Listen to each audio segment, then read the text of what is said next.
안녕하세요. 코인 알려주는 남자입니다. 어제 비트코인이 조정이 오면서 알트코인들도 일부 조정이 왔었는데 밤사이에 모두 극복하고 알트코인장을 이어가고 있습니다. 12월달 코인 시장이 어떻게 될지 영상을 통해서 같이 다뤄보도록 하고, 리플이 굉장히 뜨겁습니다. 리플 다음에 우리가 주목해야 될 코인들이 무엇이 있는지 한번 이야기 나눠보도록 하겠습니다. 선물 참여성으로 봤을 때 어제 미국 정부에서 비트코인을 일부 판매할 수 있다는 소식이 전해지면서 비트코인이 조정이 왔고, 보시게 되면 롱 포지션을 늦게 구축하신 분들 같은 경우는 어제 이렇게 하락이 오면서 모두 정리가 된 걸 확인할 수 있습니다. 95K 밑으로도 한번 빠졌었기 때문에 롱 포지션이 모두 정리가 됐었고, 이후 남은 것들은 아주 강하게 98K부터 105K까지에 있는 숏 포지션이 구축이 되고 있다라고 보시면 되겠습니다. 비트코인이 움직이는 과정 중에서 100K에 있는 매도벽이 조금씩 옅어지고 있다라고 어제 말씀을 드렸는데, 조금씩은 가속화되고 있는 걸 확인할 수 있습니다. 앞으로 코인 시장에 비트코인의 방향성이 이 위를 한번 건드는 거에 대해서 기대해봐도 좋은 그런 분위기를 만들어가고 있는 상태고,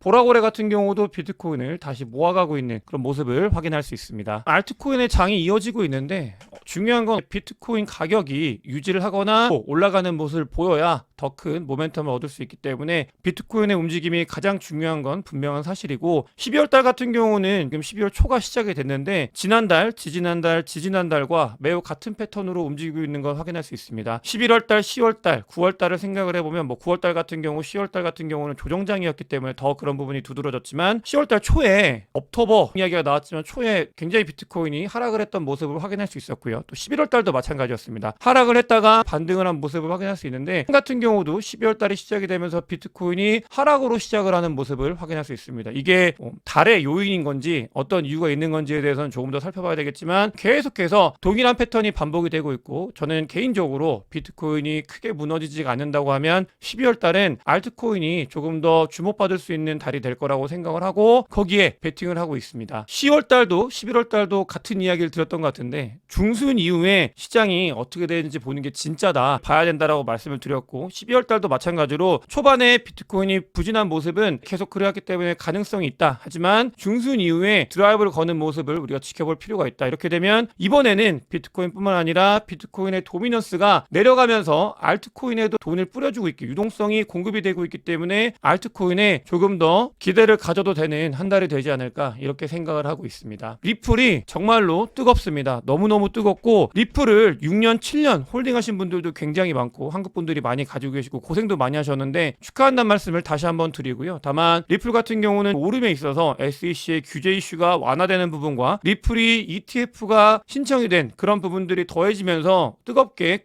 올라가고 있고, 이 모습은 2021년도의 모습이 아니라 2017년도에 리플이 정말로 큰 폭의 상승을 했을 때의 모습이기 때문에 이렇게 리스크가 올라온 건 사실입니다. 현재 단기적으로 리스크가 과열이 되고 있는 건 사실이지만, 2017년도, 18년도 모습을 보면 한 번 더 모멘텀이 남아있기 때문에 과연 2020년도 이때의 모습처럼 이 리스크가 왔을 때 조정이 오는지, 아니면 한 번 더 위로 상승할 수 있는 모멘텀이 있는지는 사실은 지나고 나서 알 수 있는 거기 때문에 지켜봐야 되겠지만, 자리는 명확합니다. 리플을 원래 보유하고 계셨던 분들의 영역이기 때문에 더 올라가는 부분에 있어서는 보유하신 분들의 영역이다라고 생각하는 게 개인적으로는 조금 더 낫지 않을까라는 생각을 가지고 있고요. 이제 보유자분들이 더 홀딩을 하면서 위로 올라가는 걸 지켜보면서 박수 쳐줄 수 있는 그런 자리이지 않을까라는 생각을 가지고 있고, 그럼 리플 다음에 어떤 코인들을 봐야 되는가? 최근에 올라가는 코인들을 보시면 올드 코인들이 많이 오르는 것도 있는데, ETF가 신청이 된 코인들이 많이 오르고 있는 걸 확인할 수 있습니다. 도지가 최근에 에릭 발추나스라고 하는 비트코인 현물 ETF 관련된 ETF 전문가가 도지 관련돼서 지속적으로 언급을 하고 있기 때문에 도지가 ETF 신청이 될 가능성이 있지 않을까 추측을 한번 해보고 있고요. 또 도지 같은 경우는 일론 머스크도 도지라는 이야기를 계속하면서 주입하고 있기 때문에 뭔가 우리가 모르는 곳에서 준비되고 있는 것들이 있는 건 아닌가 생각을 가지고 있는데, 리플 관심 있게 봐야 되고, 아까 말씀드린 것처럼 2017년도 모델이라고 하면은 이 부분에서 잠깐 쉬어갔다가 더 위로 올라갈 수 있는 모멘텀이 있는 거고, 2020년도 같은 경우는 쉬어갈 가능성이 있는데, 리플 이외에 다음에 봐야 되는 것들, ETF가 너무나 중요하기 때문에 도지가 조금은 관심을 가질 수 있지 않을까라는 생각을 가지고 있고, 매수 매도에 대한 추천은 아니지만 이 흐름 자체가 이렇게 가고 있다라는 걸 영상을 통해서 안내 안내를 드리고 있습니다. 이렇게 개별 코인들도 각각 잘 움직이고 있는 상황에서 12월 달에 금리 인하 가능성을 62%로 시장은 보고 있습니다. 금리 인하라는 말은 우리가 금리 인하가 시작이 되면서 비트코인 가격이 다시 우상향하기 시작을 했고 유동성이 풀리면서 알트코인들도 올라가고 있는 걸 몸으로 겪고 있는데 금리 인하가 추가적으로 나온다라는 거는 시장에 다시 한번 통화량이 늘어난다는 말과 같고 이런 부분들이 사실은 한국도 금리 인하를 2번이나 했던 모습을 보였잖아요. 통화량이 증가하고 있다라는 거는 분명한 사실이기 때문에 이 움직임들이 코인 시장에 영향을 미치는 거에 대해서 우리는 잘 받을 준비를 해야 된다라고 말씀을 드리고 싶고 실제로 테더는 추가로 또 1조 원이 민팅이 됐습니다. 정말 많은 테더들이 지속적으로 찍혀 나가고 있고 테더가 계속해서 들어온다라는 건 시장에 돈들이 많이 유입이 된다는 말과 같습니다. 과거 데이터를 봤을 때 시장에 돈이 들어오는 게 아직은 초반이기 때문에 우리가 가야 되는 방향의 끝이 아니라 더 뒤를 봐야 된다. 보시게 되면 과거 사이클에서 스테이블 코인이 늘어나는 양 아직은 극초입에 불과하다라는 걸 데이터를 통해서 확인을 할 수 있고 우리는 중장기적으로 비트코인과 코인 시장이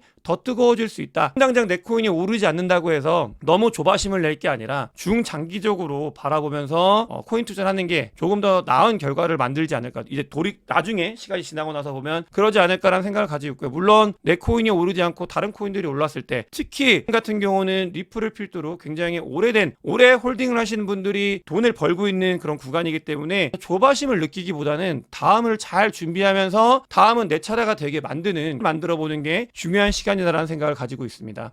우리나라 같은 경우도 금리 인하를 2차례 하고 있고 또 보게 되면은 제목이 너무 자극적이긴 한데 예금의 20조 원이 지난달에 빠졌다고 합니다. 20조 원이 빠져나가가지고 그게 다른 투자 시장으로 흘러갔다고 하는데 일부는 당연히 코인 시장이 될 수도 있을 거고요. 다양한 투자 시장으로 한국에서도 돈이 흘러가고 있다라는 그런 흐름들에 대해서 보면 되겠고요.